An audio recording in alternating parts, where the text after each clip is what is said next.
Aqui uma queda de energia, né? Pessoal, a gente está voltando aqui na live, a gente teve uma queda de energia, né? Na verdade a queda da internet, né? A gente está voltando aqui e dando sequência aqui, eu gostaria de agradecer as pessoas que estão me seguindo. Tem uma mensagem aí de Sueles, que ele dá uma sugestão para que o padre possa plantar algumas árvores ao redor da igreja do Riacho do Meio, né? Eu acredito que o padre também já tem essa decisão, né? Esse pensamento de fazer isso. E, bom, padre, eu gostaria de perguntar ao senhor, fazer um comentário e, em sequência, uma pergunta. Nós sabemos que nossa região aqui é chegada muito a suicídio e também tem um problema da depressão, né? Que é dois problemas que ficam batendo um com o outro, como diz. E eu gostaria de saber do senhor como que a gente pode, de certa forma, sair desse problema, que a gente sabe que é fácil para entrar, né, uma depressão, e difícil para a gente sair desse problema. Eu queria saber do senhor como que a gente pode, de alguma forma, tentar sair desse problema que vem causando tanto transtornos em nossas sociedades, né? O problema da depressão é um problema que está causando a preocupação de muita gente, porque não é um problema somente da região do Vale do Piancó, um problema da região de Patos, ou um problema da região da Paraíba, né? Segundo os dados recentes das pesquisas, tem um fenômeno preocupante, né?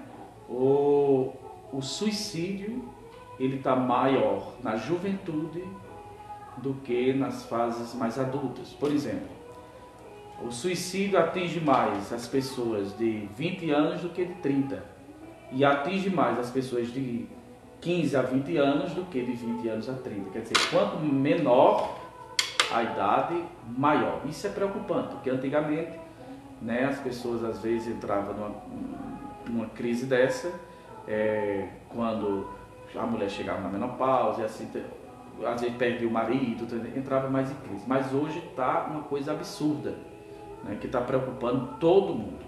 Agora, depois nós temos um fato concreto, né? A região do Vale do Piancó é uma região que o ano passado e esse ano também teve muitas vítimas, né? Nós temos cidades aqui da nossa diocese que em um ano 5 jovens, né? E isso é muito preocupante. Eu sou coordenador da juventude, né, para a Forania do Piancó, e a gente tem uma proposta justamente de ir a cada cidade da Forania do Piancó para a gente trabalhar melhor essa questão, né? Eu faço um estudo de psicanálise e a gente pode também trabalhar essa questão. Porque como deve ser tratada essa questão, né? Essa questão deve ser tratada como uma doença, aquilo que ela é, né? Aquilo que ela é.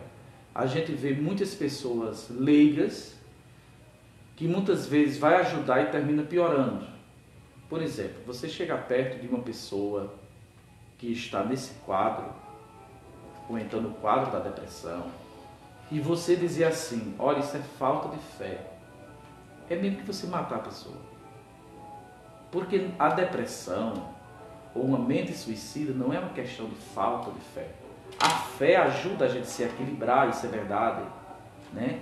Mas a gente não pode esconder o real motivo, que o real motivo é doença. Enquanto que a gente não tratar o suicídio, a depressão, como uma doença, a gente não vai contribuir bem para ajudar as pessoas. Se não fosse uma doença, como é que a gente poderia imaginar que padres se suicidaram, que padres estão com depressão? Por exemplo, um dos padres mais santos do Brasil, o padre Marcelo Rossi, quase morre de uma depressão. Um padre que tem uma fé talvez maior do que a minha, né? Gente, é uma doença, então deve ser tratado como doença. Agora, como doença, você deve preveni-la. Né? Você deve preveni-la. Então, procure ter boas amizades. Né? Boas amizades. Procure ler bons livros. Né? Procure trabalhar a mente.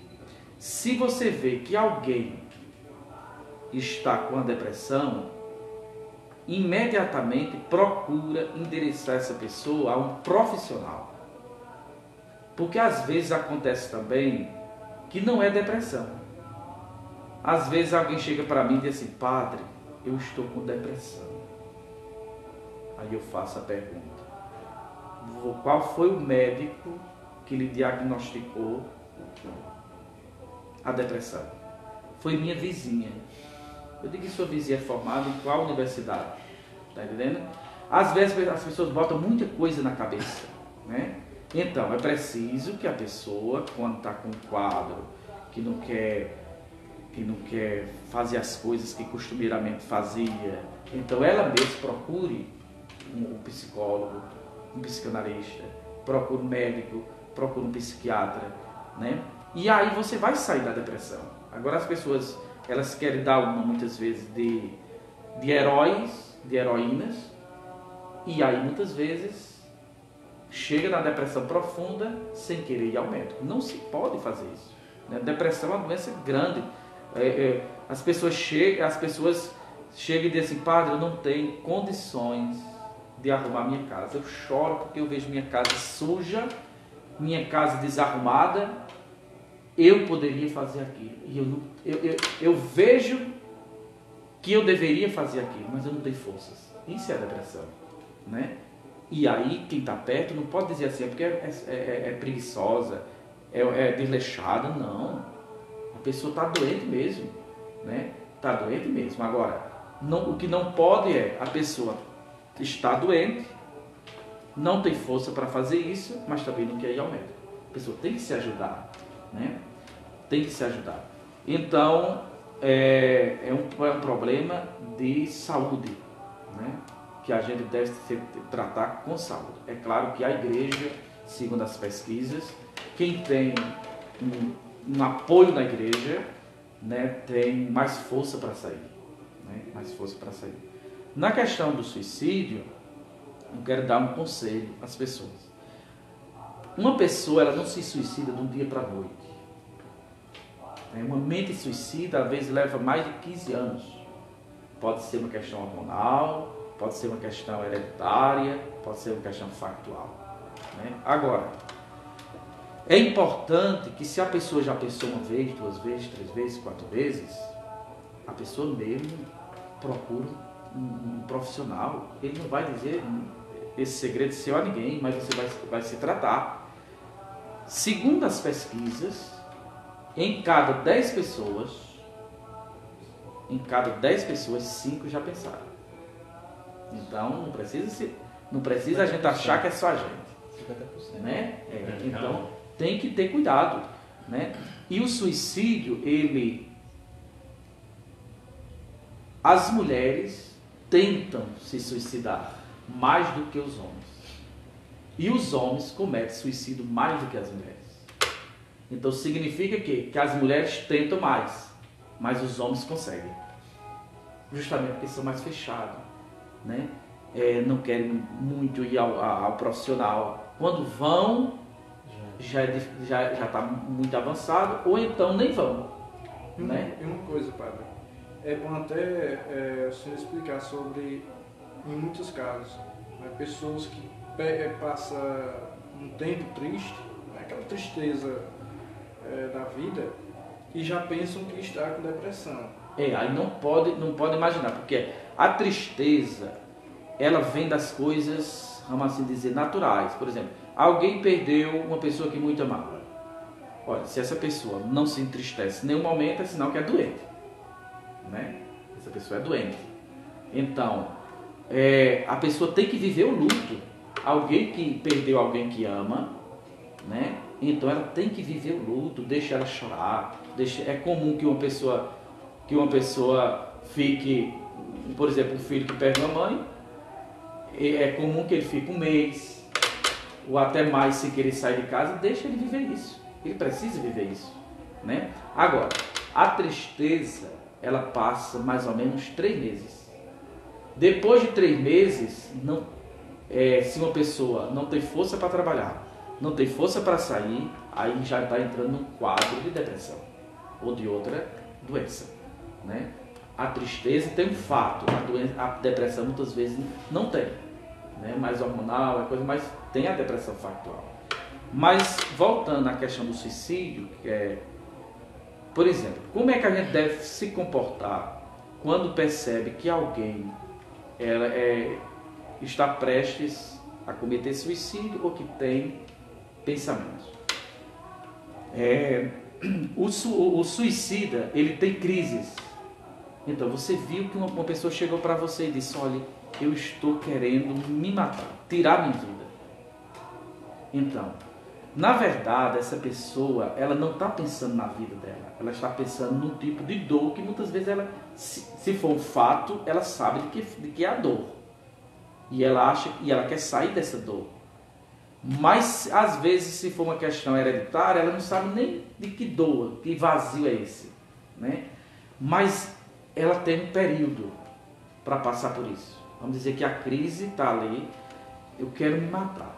Então, o que você deve fazer? Primeiro, você deve pedir a essa pessoa que procure imediatamente um profissional. Procure um profissional. Mas, padre, imagine se for à noite. E a pessoa está dizendo: eu estou aqui olhando se faço ou não faço. Aí você dá tempo, você cria tempo para essa pessoa, né? O que é criar tempo para essa pessoa? Você diz assim: fulano ou fulano, não faz nada, amanhã a gente conversa. Por quê? Porque é o tempo que ela vai se segurar, que você vai conversar com ela no outro dia, e depois da manhã, no outro dia, ela pode ter saído da crise. Tá entendendo? Não coloca a pessoa para baixo de jeito nenhum. Isso é coisa de sua cabeça? É claro que é coisa de sua cabeça mesmo. A cabeça está doente. Aí se você diz que é coisa da sua cabeça, fica pior, né? Isso não existe o que você está dizendo. Vai rezar. Às vezes a pessoa estava rezando, não tinha nem força. Sim, vai rezar. Inclusive você também deve rezar por essa pessoa. Mas quando você diz que ela não tem fé, olha, a mente suicida deixa a pessoa sem força de viver. No momento que você diz que a pessoa não tem fé, tá entendendo? Muitas vezes tem gente que diz até: isso é sem vergonhice. Você está botando a pessoa para baixo. Você está aumentando nela a força suicida. Então, o que você deve dizer? Olha, amanhã a gente vê isso. Tá entendendo? E imediatamente comunica a família e pede que a família fique próxima dessa pessoa, né? É claro que você deve saber a quem comunicar. Pede para tirar tudo que possa facilitar o suicídio. Coisas cortantes, né? Como faca, cordas, venenos. Tira e fica mais próximo dessa pessoa, né? São esses cuidados que a gente precisa, né, ter. E não a gente achar... Tem um ditado que diz assim: cachorro que ladre não morde. No suicídio é diferente. Cachorro que ladre, se não tiver cuidado, morre, né? Então, agora, a pessoa mesmo não há melhor do que a própria pessoa para sair disso. Ela mesmo procurando um profissional. Padre, para finalizar o nosso encontro, a nossa entrevista, quando o senhor chegou, o senhor encontrou grupos e movimentos. Só que durante a caminhada o senhor criou mais. Voltando à nossa comunidade que nós vivemos, o senhor criou 3 novos grupos. Mas, se não me engano, são 3, que é os Cavaleiros, as Damas de Cristo e o grupo Siloé. Queria que o senhor, se tiver mais grupos que o senhor criou, o senhor pode falar. Queria que o senhor nos passasse aqui agora como é que funciona esses grupos que o senhor criou à parte. Os Cavaleiros de Cristo, as Damas de Cristo e mais 12 grupos de jovens, né, justamente para combater essa questão do suicídio, da depressão, que é um fenômeno que eu fiquei abismado como acontecia e ainda acontece na região do Vale do Pinhecó. Inclusive está dando efeito, porque graças a Deus, nas cidades circunvizinhas, já aconteceram muitos, e em Olho d'Água ainda não. Né? E vamos rezar para que não, e vamos rezar para que essas outras cidades não aconteçam. Mas tem que trabalhar a juventude. Né? Olha, a juventude de hoje, ela tem os problemas próprios de hoje. Porque a juventude de hoje, um dos grandes males da juventude de hoje é que ela tem tudo e não tem nada. Né? Então ela se encontra num vazio. Né? Por exemplo, numa noite, muitos jovens namoram com 5 ou mais pessoas. Né? E ao mesmo tempo não tem ninguém para namorar. Tá entendendo? Tem muita gente e não tem ninguém. Porque fica com muita gente, mas não tem alguém para amar de verdade. Então isso causa um vazio na própria pessoa. Né? É um mundo que dá o que não tem.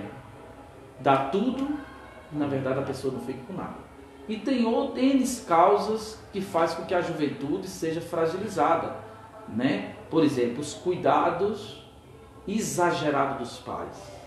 Os pais hoje têm uns cuidados exagerados, né, para com os pais. Por exemplo, tem pai que não deixa o filho fazer nada, ele nem vai. Olha, imagina uma criança que chega na escola e um menino está brigando com ela. Tem pai que no outro dia vai falar com o outro menino que estava brigando com o filho dele. Quer dizer, perdeu uma oportunidade de reforçar no filho dele uma defesa. Está entendendo? Ele mesmo, quando crescer, resolver seus problemas, ele poderia ter conversado em casa: meu filho, olha, se esse menino que gosta de brigar com todo mundo quer brigar com você, saia de perto. Se o menino te procurar, diz ao professor. Se o professor não dá jeito, então você fale com o menino. Agora, se o menino continuar, aí você toma uma atitude. Tome esta atitude. Está entendendo? Mas os pais não. A maioria dos pais que faz tudo pelos filhos, no outro dia eles estão tomando as dores dos filhos, que na maioria das vezes a história que o filho contou não é nem aquela, e muitas vezes os próprios filhos não sabem resolver os seus problemas. Então criam jovens, né, sem ser fortes, né, sem ser fortes. Nós temos muitos jovens grandões, já quase completando 18 anos, que não arreda o pé do pai ou da mãe. Né? Quer dizer, é uma criação fragilizada. Por esses e outros motivos, nós temos uma dor existencial na juventude. Por isso que a gente precisa cuidar da juventude. Né? Essa questão da depressão, essas coisas, é fato isso. Vem por aí. Né? Por exemplo, os filhos precisam ter um pai dentro de casa. A função do pai é importante na psicologia de cada pessoa. Se o filho ele não tem regras, por exemplo, parabéns à igreja, porque a igreja hoje está sendo uma das poucas instituições que está formando e suprindo essa necessidade dos filhos ter regras. Porque eles vêm, olha, nesse grupo tem que ter essa regra, essa aqui na igreja tem que ter essa regra. Então, para fazer isso tem que acontecer isso. Então a igreja supra essa necessidade. Né? Porque muitas vezes, dentro de casa, eles fazem tudo. Né? Nós tivemos agora o Estado Islâmico que recrutou milhares de jovens de todo mundo. A gente ficava se perguntando, mas por que é que jovens, bem de vida, estavam aqui, família boa, tudo na mão, da fé vai servir ao Estado Islâmico lá na outra parte do mundo, matando o seu semelhante? Porque dentro desse jovem estava um buraco na existência. E lá está sendo suprido, porque lá tem ordem. Os jovens de hoje estão gritando para os pais: eu quero um lugar onde alguém ponha ordem na minha vida. Pai, eu posso ir ali, você que sabe. Né? Pai, eu posso fazer isso, você que sabe. Né? Não é assim que cria filho. Né? Meu filho, senta aqui. Como é lá? Então, pode ir. Pronto, e o filho vai se quiser, claro. Mas o pai tem que dizer sim ou não. Então, se perdem nisso. Então, a gente criou esses grupos de jovens e está dando certo, porque tem regras. Esses grupos de jovens, eles funcionam da seguinte maneira. 3 encontros, como eu disse. Encontro com a palavra, encontro com a faixa etária deles, que é para estudar um tema. Por exemplo, pode estudar moda, no sentido de vestes da juventude, ver a questão da internet, ver a questão do combate às drogas, né? Namoro cristão. E o encontro com a missão.